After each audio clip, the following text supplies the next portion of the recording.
Hi, my name is Graciela Sanchez, and I'm the director of the Esperanza Peace and Justice Center located in San Antonio, Texas. Mi nombre es Araceli Herrera y mi organización es Domésticas Unidas. Es una organización de base. My name is Leticia Sanchez, and I am here representing the historic Westside Residents Association.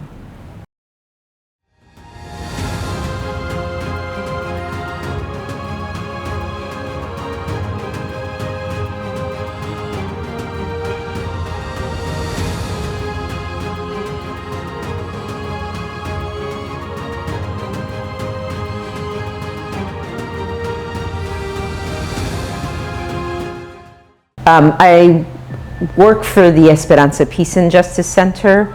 It's a 37-year-old cultural arts social justice organization that works for social, economic, environmental, and gender justice. And we come to that work understanding that we do the work to intersect around those issues. La misión de las trabajadoras del hogar es elevar el conocimiento de las trabajadoras, que conozcan sus derechos y que sean líderes para defenderse a sí mismas. We say we're a residents association because it's run by people who have, and it represents people who have lived in a community for generations. We feel it's very important because our mission ultimately is to make sure that people can stay in their homes, whether they're renting an apartment, living in public housing in our neighborhood, or own their house, have owned a house for generations.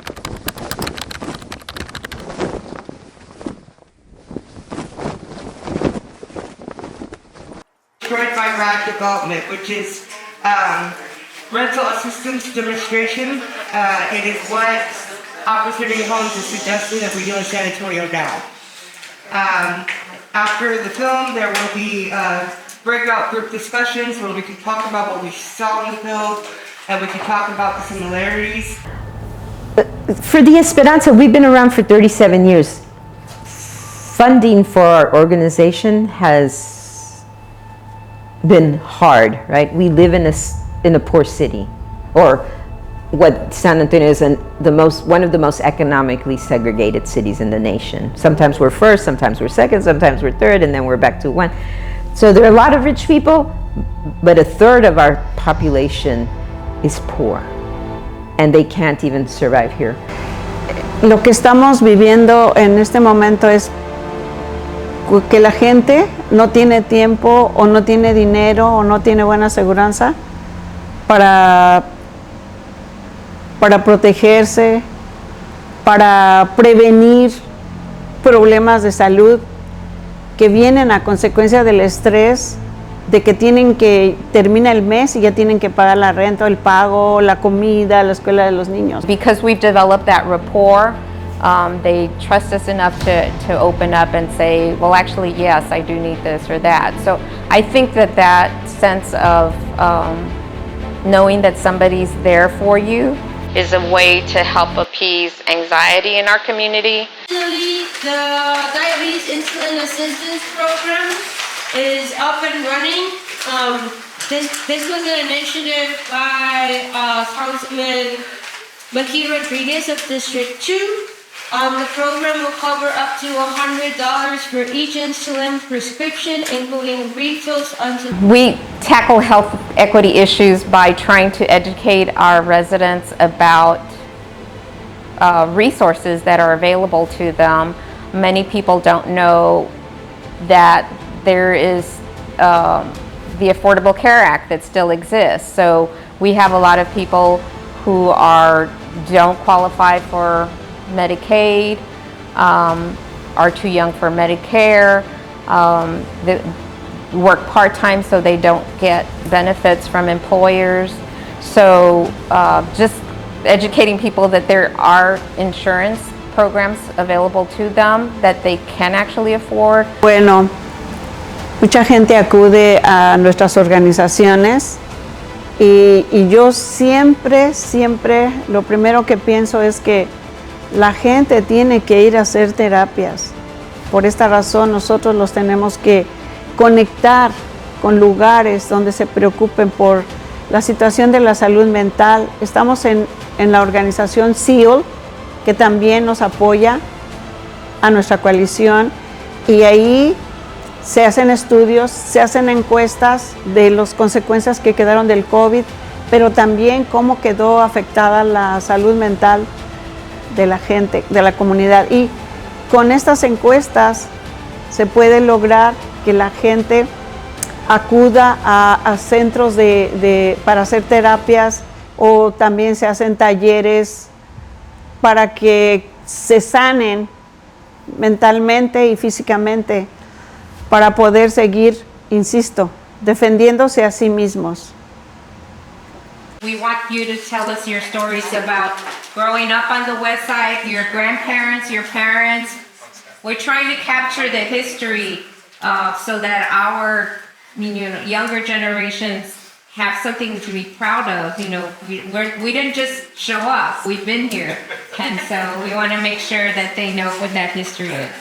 One of the things that Esperanza tries to do systematically is to ground our community, to have them understand who they are, to learn to love and respect themselves for being brown and black and Asian and Arab and Native and poor and working class and dark skin with long names and immigrant, and queer, and the society has taught us to hate ourselves.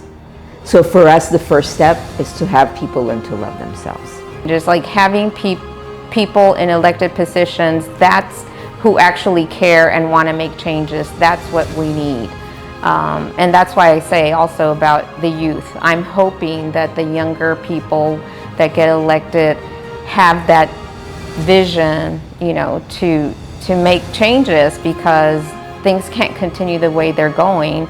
And you just can't continue to raise the price of housing and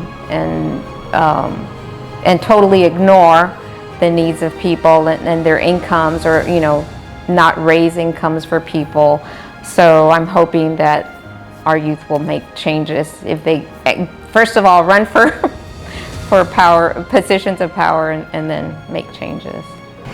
Lo que estamos haciendo es que se está entrenando a la misma comunidad. Estamos yendo a los barrios, casa por casa, hablando con la gente, invitándola para que venga con nosotros, para que la gente pueda saber lo que está pasando, porque mucha gente muchas veces ignora lo que está pasando porque están ocupados trabajando, tratando de pagar la renta o la casa.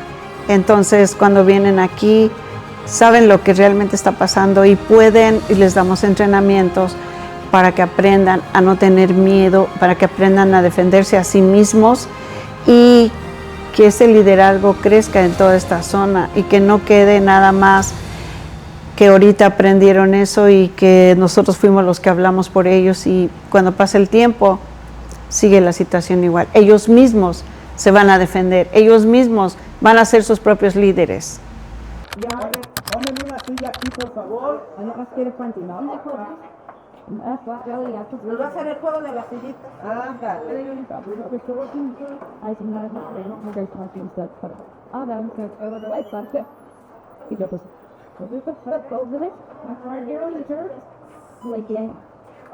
Through some funding that we received recently, we brought together a coalition of Esperanza community members, the Coalition for Domestic Workers of San Antonio, and the Neighborhood Association, the Historic Westside Residents Association. And that's been super dynamic because we've all worked with each other, but not in a more intentional way. And the funding to do this work, to actually hire people to block walk, to talk one-on-one with community members, to to invite them to these programs that we've been doing here. It's more intentional, and it's continued to broaden. We've seen how the university, UTSA, some of their professors have come in and said, okay, we're talking about health.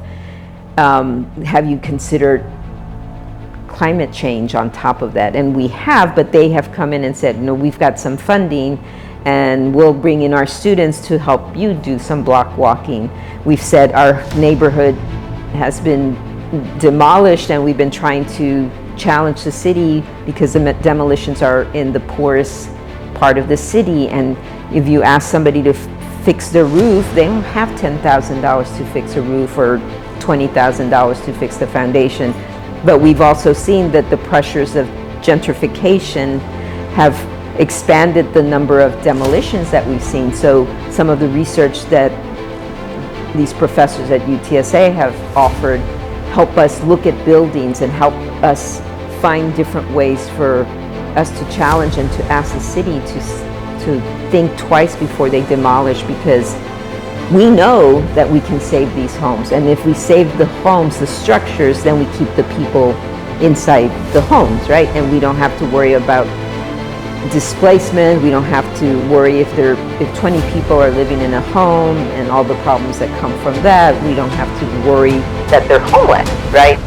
So, you know, we've brought in not only that coalition of 3 organizations, but now we've brought in universities, and we've now, you know, other people are listening to the thoughts that we have. And again, it's always intersectional. So it's about housing advocacy, it's about climate justice advocacy, it's how it affects women and girls as well, how does it affect LGBT community members, and that it's a black and brown and other people of color issue, right? And it's poor people and it's working people, and nobody pays attention to that. And I think the Esperanza, and then now with this coalition, is really talking about people who are, you know, who are making less than $25,000 a year.